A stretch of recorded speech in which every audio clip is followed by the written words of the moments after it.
Olá, bem-vindo, bem-vinda a mais um programa do nosso canal Em Gotas em Vídeo. O nosso tema hoje são os agentes do conhecimento. Mas o que é isso, agente do conhecimento? Vamos conhecer esta proposta inovadora de nos ajudarmos internamente na empresa. Vamos entender os papéis e funções do agente do conhecimento e como é que a gente pode compensar esse trabalho adicional. Como sempre, o programa tem uma pergunta a ser respondida e a pergunta é: o que é um agente do conhecimento? Bom programa.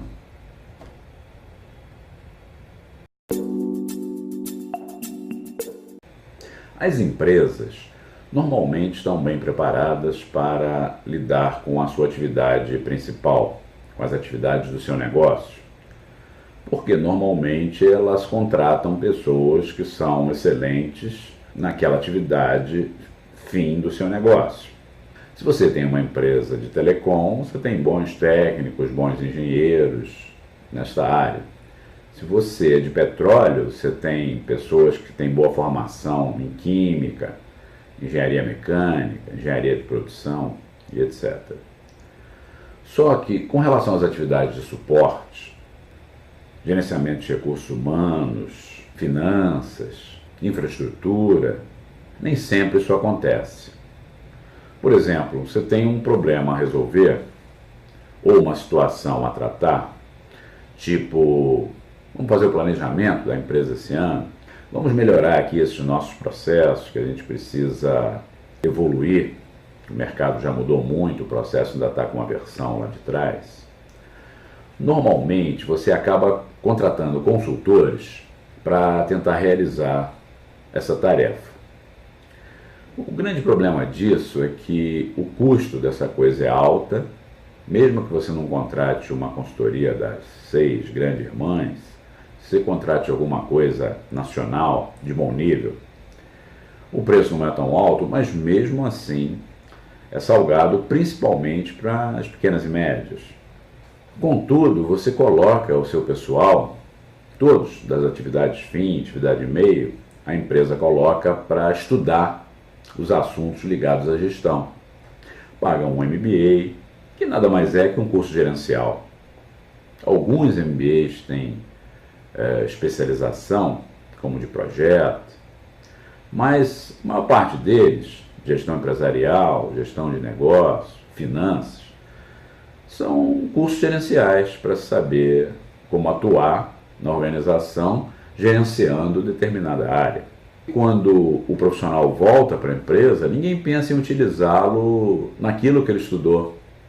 Apenas espera que aquilo que ele estudou torne-o mais experiente, mais cheio de ferramentas na sua própria tarefa. O que acontece na maior parte dos casos. Só que ninguém pensa quando tem o problema lá do planejamento, da gestão de processo e está com pouco tempo para contratar uma consultoria das grandes irmãs ou mesmo das de médio porte que tem aqui no Brasil de excelência. Ninguém pensa em utilizar as pessoas para fazer isso.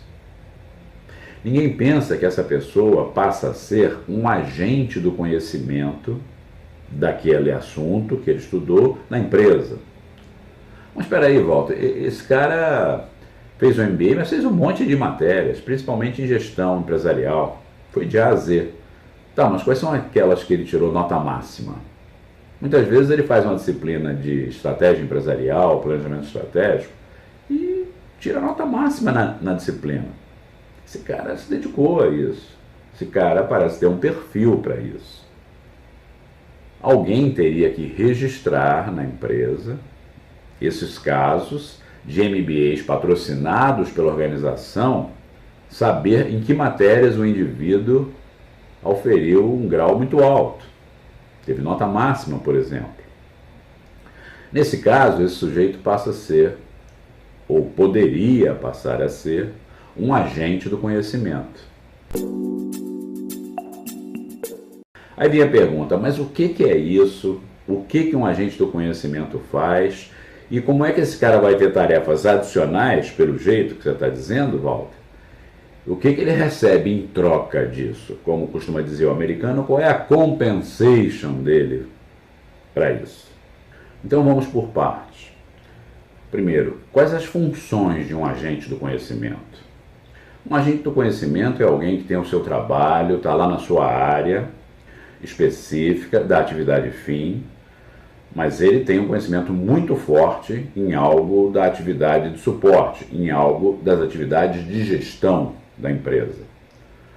Portanto, disponibilizar uma comunicação escrita para ele, como um e-mail, não precisa ser o dele, porque a gente sabe que muitas vezes mistura assunto, mas ele ter um segundo e-mail como agente do conhecimento e espalhar isso no jornal da empresa, na intranet, explicando que se há uma dúvida conceitual sobre alguma coisa que envolva aquele assunto, aquele cidadão pode ajudar. A comunicação escrita facilita a vida dele porque ele não tem que responder imediatamente, ele pode fazer uma fila e tratar aquilo durante a semana dentro das suas atividades. Porque às vezes para dar uma resposta ele precisa fazer uma rápida pesquisa ou consultar alguma coisa que ele tenha, uma apostila, um livro, um site. Segunda função do agente do conhecimento é ser consultor em projetos. Olha, não fazer um planejamento, mas não temos área de planejamento. Não tem importância, forma um time de projeto e em vez de chamar uma consultoria, chama um agente do conhecimento. Ele é por tempo limitado e participa-se de um projeto, que já é uma coisa que está montada para que a pessoa consiga participar, não deixando suas atividades de lado. A terceira função seria na área de T&D, treinamento e desenvolvimento. Esse sujeito poderia ser instrutor de outras pessoas naquele tema que ele conhece bem. Muitas vezes a empresa treina apenas um grupo de pessoas e faz uma coisa chamada multiplicação do treinamento. Por que o agente do conhecimento não pode fazer isso também? Mas há que se tomar cuidado para não sobrecarregar mais de 20% do tempo dele. Acho que já é até muito, mas no máximo 20% do tempo dele. Mas qual é a recompensa que a gente pode dar a um agente do conhecimento? Primeiramente, eu diria que não é nada financeiro, senão a gente complica um pouco o desenvolvimento da empresa na sua política de cargo e salário. Mas algumas compensações, como a possibilidade dele fazer mais treinamentos nessa área, cada vez se especializar mais, visto que isso parece ser uma área que ele gosta, ou ele ter um presente da empresa, como um final de semana patrocinado pela empresa, dele, da esposa. Isso não é um custo alto para a empresa, perto da contratação de uma consultoria é longe de ser um custo alto, e não deixa em branco essa atividade adicional que essa pessoa está realizando para a organização. Mas quais são as vantagens para o agente de conhecimento e para a empresa a organização desenvolver esse tipo de iniciativa? Bom, para o agente do conhecimento são 3 as vantagens nisso. Independente da premiação, dele ter um final de semana pago com a esposa, com a namorada, com os filhos, e dele poder se desenvolver fazendo mais cursos nessa área. As 3 grandes vantagens para ele, na verdade, são, primeiro, é a respeitabilidade do profissional dentro da organização. A segunda é a possibilidade de conhecer a organização como um todo, porque as perguntas vão vir de várias áreas e acaba tendo que ter um contato para entender melhor qual é a dúvida, por que surgiu, o que se pretende atacar ou melhorar na empresa, se o agente do conhecimento ajudar metodologicamente nesse sentido. E a terceira é a empregabilidade da pessoa no mercado, uma vez que ela vai desenvolver 80% do tempo, no mínimo, as suas tarefas, onde ela vai adquirir experiência, e no máximo 20% do tempo, uma atividade específica de gestão, onde ela vai acabar se tornando uma especialista, tendo vaga até amanhã ou depois, quando ficar mais sênior, em consultorias. Agora, para a empresa, a grande vantagem é, primeiro, a redução de custo, uma vez que se usa consultoria hoje em dia para quase tudo que é de gestão, eu não sei muito bem porquê, se a empresa detém em vários dos seus empregados um conjunto muito grande de conhecimentos nessa área, uma vez que muitos deles fizeram MBAs em instituições afamadas. Portanto, a segunda vantagem para a empresa é utilizar uma coisa que o Henry Mintzberg chama de peer coaching, coaching dos pares.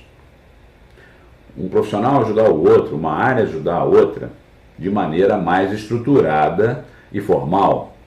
Henry Mintzberg tem um site até que vale a pena visitar sobre isso, chamado Coaching Ourselves.